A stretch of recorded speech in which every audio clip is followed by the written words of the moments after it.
Patsy. It's good to be back again, talking soccer again this week. Been looking forward to this. This has been a really exciting week leading up to our talk. Really cool things going on in the world of football, soccer, calcio, however you say it around the world. We're here to talk about it. So, Z, just lead us right into like some of the most exciting stuff going on over the last week. Okay. Thanks, Frank. I had a ball last week. Hopefully, we can keep it going a little bit here. This is the silly season, so we're going to have some transfer rumors. I'd like to touch on, of course, the elephant in the room being Cristiano Ronaldo. I want to touch on that a little bit. There was some news that came out even as early as as late as a couple hours ago regarding him. A little bit about Jose Mourinho, which. And just so everybody knows, we're recording this at about 8:30 Eastern time on Wednesday night. So this is, if you're looking at this as it gets posted up tonight, we're talking just a couple hours before this. Some of these rumors are going on, right? Right, exactly. All so right. we're about as up to date as anybody's going to get. But the big thing that I wanted to talk about first was every year FIFA has the new rules that they come up with. It's actually from the International Football Association Board, IFAB they call it, which actually are the people that create FIFA's rule book. Okay, and they come up with all these suggestions to help improve the game. Whether it be something as silly as the color of the ball or the years pitch. Ago when they had the seamless ball, they put into play a more seamless ball. Correct. Yeah. So every year and these. So what we're going to talk about are some of the things that they've come up with. These are the things that the FIFA board will actually be voting on. So these aren't in place. Okay. So don't. Whenever you hear some of these things, don't think that, oh my God, that they're changing the game. No, these are the rules the rule changes that have been suggested, that they are kind of like the formal rules changes that FIFA is going to vote on. Okay, it's pretty much the equivalent to the owners' meeting in the NFL. Whenever they come up with the new rule changes for the NFL, it's kind of the FIFA version of that. From whatever yard line, the distance for extra points, things like that. Yeah, so we're talking about proposed rule changes right now. Correct. And the biggest one that really jumped out at me was the reducing the actual game time from 90 minutes to 60 minutes was a proposal. Yeah, the proposal was basically they were going to reduce the halves to 30 minutes instead of the 45. Okay, with the clock stopping every time the ball goes out of play. The way we do it now in soccer is it's a continuous clock, and it starts at 0 and works its way up. Okay, when they're talking about having the clock stop. Oh, I'm sorry. I should go back and say, and it's a constant clock. No matter what happens, no matter what's going on, that clock is always ticking. Okay, and then there are certain guidelines that the referee will follow as to how much time they add on to the end of each half. Okay, a goal, they add 30 seconds onto it. If it's a red card, they add 15 seconds onto it. Stuff like that. Okay. How about if somebody's laying down with an injury and they come out to attend to them? Is there any kind of... Yeah, and I don't know exactly what the set times are. I know that each FA is a little bit different. Okay, so the Spanish FA's rules determining how many minutes they add on for whatever is a little bit different than we'll say the Premier Leagues. Okay, I mean generally they're close to this. They're pretty close, and then UEFA, their rules for like Champions League and Europa are going to have their set rules, and then obviously Major League Soccer, MLS, our league. Ours, we have ours that are a little bit different as well, and they're just within a few seconds of each other. It's not like they're drastically different, but this was this one was really kind of the big one. It on paper will reduce the length of the matches from 90 minutes to 60 minutes, which they're saying is the effective playing time. Okay, I'm not so sure that that's going to work well, because as soon as you start stopping play, what you're going to see is, hey, we have time for commercials now. Right. You know, and now instead of having a free-flowing game that doesn't stop, you're going to have stop, stop, stop, stop, stop. And if you're going to sell the game and you're going to make money in the game, sponsors, advertisers are going to want more than just that little part up in the corner by the score clock, right? They're going to want 30-second commercials. They're going to want a 15-second commercial. So I don't think this rule is actually going to do much. But I like how they're trying to affect the gameplay a little bit more and get rid of a lot of the I don't want to say downtime, because really in soccer there isn't, but the guys laying around and just kind of the delay tactics at the end of the game when you know you got a lead, you're nursing a lead, you fall down, you do a substitution, whatever, and you're like taking your time getting on and off the field with substitutions, and it eats away at the clock, because although there's those times that they add on, as you mentioned, they talked about how universally there's really never more than 4 minutes added on at the end of the game. Yeah, not really. I mean, you rarely ever see anything more than 4 minutes. No matter how much somebody delays, the max you usually ever see added on is 4 minutes. Yeah. Every so often you'll see above that. Normally it's a 3-minute extended time. You have to go out of your way to find 4 minutes or more. You really do. It doesn't happen all that often. Another one that they discussed, and this one I'm kind of between two minds about it. Some of the folks I talked to liked it. Some of the folks I talked to absolutely don't like it, and that is there's this idea in place to allow the free kicker to take more than one touch, which means if we'll say, for an example, somebody dribbling the ball, there's a penalty. They can immediately just start dribbling again. They don't have to, pass it off to another player or to another teammate. They can just stop the ball, set it, and then just start dribbling again. I don't know. Apparently, they're doing it to increase the fairness and attractiveness of the game. I understand both sides of the argument. My feeling is, if you're going to do this, you can already do it whenever you're just playing advantage. Okay, right. So I really don't see why you need to put another rule in to just play advantage. It doesn't make much sense to me. Was there a part of this rule also that on a free direct kick, if somebody hit a post or something like that, they could continue on themselves and play the ball, or is that something that's already allowed? Well, that I'm a little confused when I was reading that. Yeah, well, that is whenever you're doing penalty kicks, okay? I'm sorry, a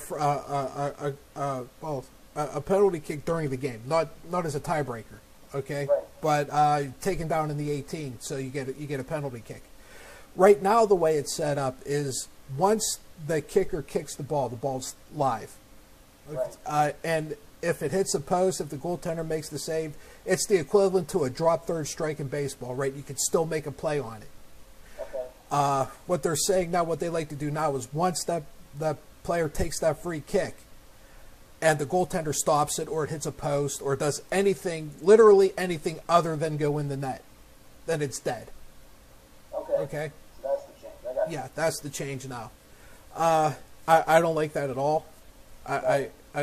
Me personally, I don't like it. As long as that ball is on the field of play, it should be live. Okay? Yeah, I agree. To me, that's just the better way to do it. And 2 years ago, Barcelona was playing somebody. I can't remember who it was. But Messi's lined up to take the free kick. He goes to take the free kick, but instead of kicking, Suarez is coming down his right side. He passes off to Suarez. Suarez goes and scores, and he does it off of a free kick. You would no longer be able to do that, because as soon as Messi kicks the ball and it hits Suarez, the play's dead. Right. Okay? So it takes a lot of the creativity, a lot of the flow away from it. It takes a lot of the excitement away from it too, I think, because just because you missed the free kick doesn't mean you're not going to score. And it doesn't mean that the other side can't just turn around and counter and go the other way while all your guys are up high, looking for the free kick. So to me, that's just going to stop the game. Now imagine, just for a second, you put both of these two rules in. Okay, we're going to stop the clock, and we're going to have a dead ball. So the penalty comes. We'll use Messi since we already used him. Lines up to take the free kick. The goaltender stops him. Ball's dead now. Now everybody has to go back, reset, and the goaltender will now have a goal kick. Instead of Messi kicks, he misses, or the goaltender saves it. Probably he misses. The goaltender's not going to save one of his kicks. And the defending team, 2 outlet passes, and they're on a breakaway going the other way, a 2-1 nothing, a 2-1-1. To me, that's a lot more exciting. To me, that's a lot more natural flow of the game, right? So I'm hoping that doesn't happen. Honestly, that has a better chance of happening, I think, than the reducing the halves. I don't think there's any chance of reducing the halves to 30 minutes and a clock stopping is ever going to happen. They're also talking about, this is one I really like, was clarifying the handball rule. Okay, I like that a lot because I don't think there's anybody on the planet who can tell you exactly what the handball rule is. Okay, I don't care if you're a coach, I don't care if you're a referee, I don't care what league you're in. I don't think anybody can definitively tell you what exactly the rule is for a handball. And that's something that's way overdue. There shouldn't be a gray area with a handball. There really shouldn't. What are they proposing in terms of the clearer definition of that? What they're looking at is just saying, is trying to get the gray area out. I haven't read anything where they said this is what the rule is going to be. As much as they're saying what we have now is subject to far too much interpretation. What is a handball in the Premier League should also be a handball in La Liga, should also be a handball in MLS. We shouldn't have this discrepancy. Right. Just, even for no other reason that the European teams and the leagues all play against each other in 2 leagues, right? In Champions League and Europa League.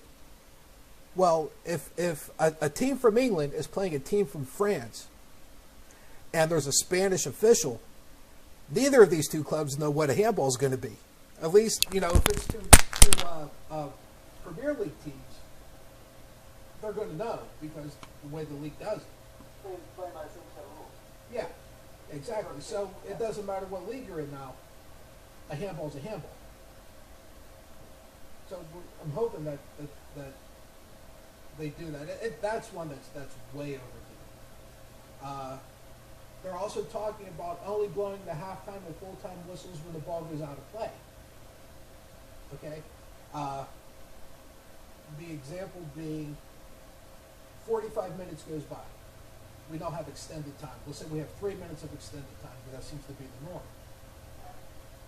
Normally, the way it works now is even though the referee adds 3 minutes, if those 3 minutes expire and there's one of the sides has an advantage, they're still attacking, the referee will normally let it go and let it continue until that attack ends.